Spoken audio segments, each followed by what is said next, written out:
वाला कॉन्सेप्ट देखिए, मैं जो आपको वीडियो की स्टार्टिंग में बता रहा था कि आज का वो ज़माना नहीं है कि हम छोटे छोटे एमटीयू पे लड़ते रहें कि तेरा 1500 एमटीयू है, तेरा 1400 एमटीयू है। नहीं, आज की डेट में बड़े बड़े एमटीयू की बात होती है। आपने सुना भी होगा ट्रबल शूटिंग के टाइम पे कई बार आता है जंबो फ्रेम क्या होता है, जॉइंट फ्रेम्स कैसे होते हैं। ये टॉपिक्स हम डिस्कस करेंगे, लेकिन अभी के लिए फ़िलहाल समझिए कि जो हम जंबो जॉइंट वगैरह इन सब की बात कर रहे हैं, इनका एमटीयू ज़्यादा होता है। फॉर एग्जांपल जो हम जंबो फ्रेम की बात करते हैं, उसका जो मोस्ट कॉमन एमटीयू साइज़ होता है वो 9000 बाइट्स होता है, मोस्ट कॉमन, और बड़े आराम से अच्छा काम करता है। वो जंबो फ्रेम है।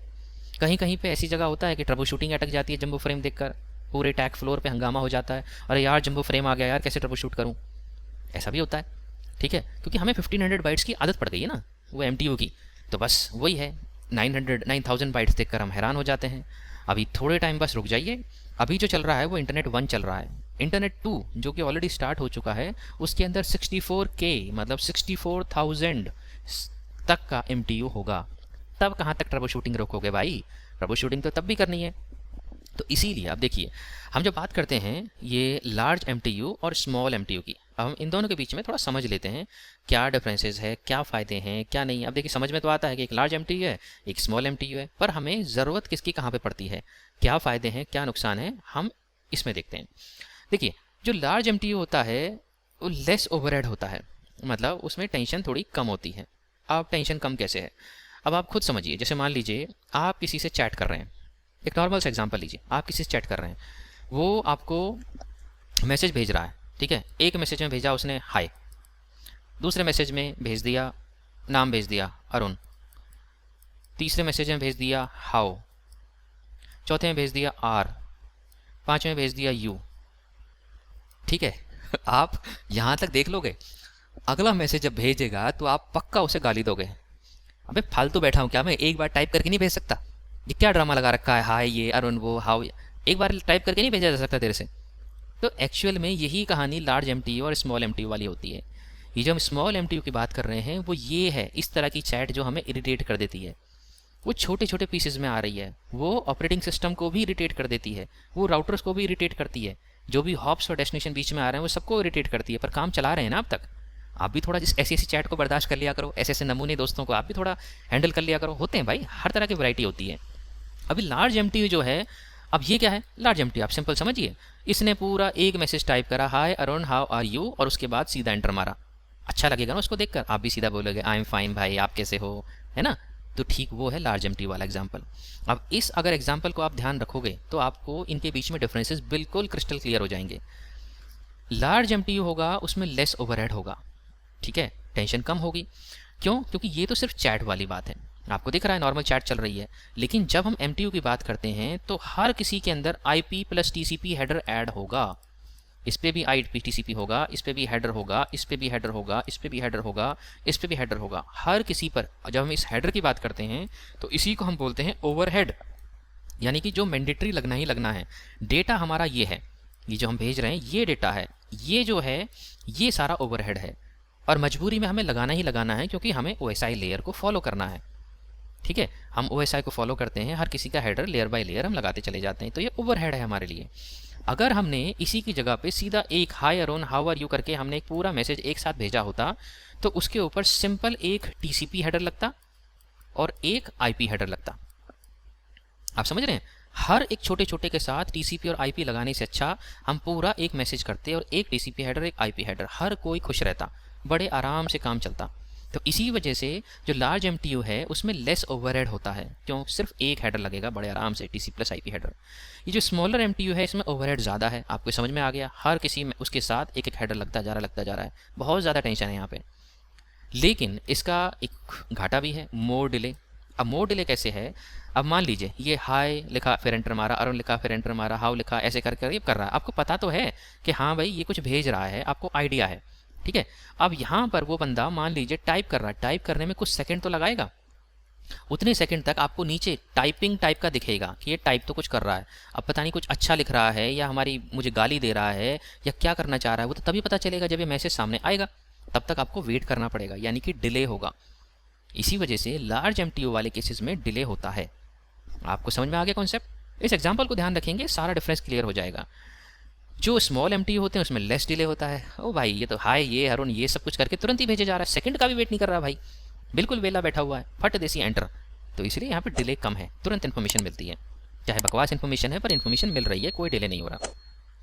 ये लार्ज एमटीयू होता है, इसमें एफिशिएंसी ज़्यादा होती है। भाई एफिशिएंसी ज़्यादा होगी, सीधी सी बात है, आपको एक बार में फटाफट मैसेज मिला, आपने एक हेडर बनाया और सीधा आगे करके भेज दिया, खत्म। यहाँ पर हर किसी पे आप कर रहे हो, हेडर बना जोड़ रहे हो, फिर करा फिर जोड़ा फिर करा फिर जोड़ा, बहुत ज़्यादा प्रॉब्लम है, हमारी जो एफिशिएंसी है वो वेस्ट होती है। ठीक है, यानी कि सिस्टम की एफिशिएंसी, यहाँ पे तो ऑपरेटिंग सिस्टम काम कर रहा है ना, तो उसकी और बाकी सारी लेयर्स की एफिशिएंसी कम होती है। हर लेयर को अपना अपना हेडर लगा लगा के आगे भेजना पड़ता है। जो क्या बोलते हैं स्मॉल एमटी होती है वो लेस एफिशिएंट होता है। ठीक है, तो यहाँ पर ये वाली चीज़ है ना, क्योंकि लेस एफिशिएंट है सब भेजना पड़ रहा है, यहाँ ग्रेटर एफिशिएंसी एक साथ में सब कुछ जा रहा है, तो यहाँ तक क्लियर है। अब ये लास्ट वाली जो बात है, costly and longer transmission in case of communication error, जो सीआरसी होती है, वहाँ पर ये एग्जाम्पल काम नहीं करेगा। क्यों नहीं करेगा भाई, हमारी व्हाट्सएप चैट तो फ्री होती है ना, यहाँ पे कॉस्ट वाली कोई बात ही नहीं है। ठीक है, तो अब यहाँ तक आप एग्जाम्पल ध्यान रखो, इसको मैं ऐसे समझाता हूँ आपको कि देखिए, जब भी लार्ज एमटीयू की बात हो रही है, यानी कि जो पूरा बड़ा पैकेट जब एक साथ जा रहा है, जंप फ्रेम जा रहा है, तो उस केस में क्या होता है कि अगर मान लो एक सीआरसी एरर हो गई, यानी कि कोई भी चेक करने के टाइम पे कोई भी बिट्स की एरर हो गई है ना, तो उसमें क्या है कि पैकेट्स का जब ये भेजे जाते हैं इनको, तो इनका एक फंडा होता है कि अगर एक बिट भी करप्ट हो गई तो पूरा पैकेट दोबारा रीट्रांसमिट करना पड़ता है। यहाँ पे वो वाला फंडा नहीं है कि जी एक बिट खराब हुई तो वो यूडीपी में चलता है, यूडीपी में प्रॉब्लम नहीं है उसकी। यूडीपी में तो आपको दिखता है ना, जैसे आप ब्रॉडकास्ट वगैरह देखते हो, आपकी टीवी पे कुछ आता है तो हल्का हल्का कहीं कहीं ब्लर पैकेट्स आते हैं या फिर पिक्सल्स वगैरह आते हैं, तो वो ख़राब पैकेट्स हैं, तो यूडीपी में तो चल जाता है, लेकिन टीसीपी में नहीं चल पाता। टीसीपी का मतलब रिलायबिलिटी होता है, उसको प्रॉपर तरीके से भेजना है, नहीं भेजा गया तो दोबारा रीट्रांसमिट करेगा, पर भेजेगा एक साथ ही सही तरीके से। इसी वजह से अगर एक बिट की करप्शन होती है तो वो पैकेट पूरा का पूरा दोबारा भेजा जा सकता है, जो कॉस्टली हो सकता है, क्योंकि वो लार्ज पैकेट है, लार्ज एमटीयू इसका। ठीक है, अगर इसमें फॉरवर्ड एरर करेक्शन जो होता है एफईसी, अगर वो यूज़ नहीं किया गया तब ये बड़ी प्रॉब्लम आ जाती है, बहुत कॉस्टली होता है और उस पूरे पैकेट को दोबारा रीट्रांसमिट करना पड़ता है। ठीक है, तो ज़्यादा पेलोड्स की वजह से जो रीट्रांसमिशन होता है वो टाइम भी ज़्यादा लगाएगा। भाई बड़ा पैकेट है, उसको भेजने में टाइम लगेगा, उसकी वजह से कॉस्ट भी ज़्यादा लगाएगा। ठीक है, तो ये इसकी कहानी है कि इस वजह से ये बड़ी दिक्कत आ जाती है। ठीक है, और दूसरी बात, ये जो लार्ज पैकेट्स होते हैं, ये मान लीजिए जैसे भेजा जा रहा है तो लिंक के थ्रू भेजा जाएगा ना, जहाँ पे हॉप्स वगैरह आ रहे हैं, R1 R2 R3 करके जा रहे हैं, वो सारे लिंक से कनेक्टेड हैं। तो ये जो लार्ज पैकेट्स होते हैं, ये एक पर्टिकुलर लिंक को जब भेजा जा रहा है, क्योंकि बड़ा पैकेट है तो ज़्यादा टाइम तक एक लिंक पे रहता है, जब तक वो अगला राउटर उसे पूरा प्रोसेस करके आगे नहीं भेज देता तब तक वो लिंक को ऑक्यूपाई करता है बहुत देर के लिए। इसकी वजह से डिले ज़्यादा होता है अगले वाले पैकेट्स के लिए। भाई अगला वाला पैकेट भी तो वेट कर रहा है आने का, लेकिन जब तक ये बड़ा वाला पैकेट नहीं जाएगा तब तक अगले वाले को चांस नहीं मिलेगा, तो ऐसे करके नेटवर्क डिले वगैरह ज़्यादा होता है। ठीक है, तो ये चीज़ होती है। आई होप आपको यहाँ तक ही समझ में आ गया होगा। इसी वजह से ये लार्ज एमटी ये कॉस्टली होता है, लॉन्गर रीट्रांसमिशन होता है। स्मॉल एमटी में क्या है, हाई लिखो, अरुण लिखो, हाउ लिखो, बस ड्रामा है, फटाफट तुरंत। तो ईजी और क्विक तो होता है पर एफिशिएंट नहीं होता। इसी वजह से जो ये हम पुराने 1500 बाइट्स वाले एमटीयू पढ़ते आ रहे हैं, ये पुराने ज़माने के हिसाब से ठीक थे। आज की हाई स्पीड वाली टाइम पर, जहाँ पर हम बड़े बड़े फिगर्स की बात करते हैं, वहाँ पर ये कामयाब नहीं है। इसी वजह से आज का जो ज़माना है वो जंबो फ्रेम्स का है, लार्ज एमटीयू पैकेट्स का है। ठीक है, अब इसमें हम बात करते हैं अगले टॉपिक्स पे। अब यहाँ पे जब हम जंबो फ्रेम की बात करते हैं तो जंबो फ्रेम का मतलब होता है 1500 बाइट से ऊपर कुछ भी, चाहे वो 1600 बाइट्स हो, 1700 बाइट्स हो, अप टिल 9000 बाइट्स जो एमटीयू होता है, वहाँ तक हम जंबो फ्रेम कंसिडर करते हैं। ठीक है, 9000 का एमटीयू हुआ, इसका मतलब जो ईथरनेट का हम ओवरहेड लगाएंगे तो ईथरनेट का ओवरहेड थोड़ा थोड़ा और लगाकर ये पहुंच जाएगा 9014 या 9022 बाइट्स तक पहुंच जाएगा। जब ईथरनेट हेडर लगाएंगे हम वो .1q वीलैन टैगिंग वगैरह करके 9022 तक पहुंच जाएगा। ये जो मोस्ट ईथरनेट इक्विपमेंट्स होते हैं जो आज की डेट में हैं, वो 9216 बाइट्स तक का जंबो फ्रेम सपोर्ट करते हैं। तो जो नॉर्मल जो जंबो फ्रेम है वो 9014 या 9022 तक बाइट्स तक रह जाता है, बड़े आराम से जाता है। ठीक है, तो ये हो गया जंबो फ्रेम की कहानी। जंबो फ्रेम का मतलब हो गया 1500 बाइट्स से लेकर 9000 बाइट्स तक जो भी कुछ जिनका भी एमटीयू फॉल करता है उसे हम जंबो फ्रेम बोलते हैं। अब एक और होता है इससे ऊपर, सुपर जंबो फ्रेम। अब सुपर जंबो फ्रेम क्या होता है? सुपर जंबो फ्रेम वो होता है जो 9000 बाइट्स के बाद स्टार्ट होता है, यानी कि 9000 बाइट्स से लेके 64,000 बाइट्स तक का उसका एमटीयू हो सकता है। उसे हम सुपर जंबो फ्रेम बोलते हैं, शॉर्ट में SJF, सुपर जंबो फ्रेम। ठीक है। तो ये होता है मतलब 9000 से लेकर 64,000 बाइट्स तक। अब देख रहे हो आप, इतना बड़ा भी होता है। लेकिन ये किस केस में होता है? ये नॉर्मली इंटरनेट 2 जो अभी चल रहा है उसे इंटरनेट 1 बोलते हैं। जो इंटरनेट 2 जो लॉन्च हुआ है उसके केसेस में इतने बड़े बड़े ये MTU साइजेस होते हैं। अब इसके साथ ही एक और होता है जिसे हम बेबी जाइंट फ्रेम्स बोलते हैं या कि बेबी जंबो फ्रेम्स बोलते हैं। अब वो क्या होता है कि जो हम 1500 का जो स्टैंडर्ड MTU काउंट कर रहे हैं, 1500 से लेके और 1600 तक के बीच में, 1600 बाइट्स MTU के बीच में जो होता है उसे हम बेबी जाइंट फ्रेम्स बोलते हैं या बेबी जंबो फ्रेम बोलते हैं। वो जंबो होने की कोशिश कर रहा है, 1500 से तो ऊपर गया ना, तो 1500 से लेके 1600 के बीच में जो होता है उसे हम बेबी जाइंट या बेबी जंबो फ्रेम बोल देते हैं। टर्म्स रखे हुए हैं, बस थोड़ी मोड़ी चीज़ें हैं। मतलब ये मान लीजिए 1500 से 1600 के बीच में है, वो ये है। ठीक है। अब जब हम जंबो फ्रेम की बात करते हैं तो सबसे बड़ा फ़ायदा यही है जो हमने पिछली बार अभी पिछले स्लाइड में डिस्कस किया लार्ज MTU स्मॉल MTU के बीच में, कि उनकी प्रोसेसिंग जो होती है वो बढ़िया रहती है।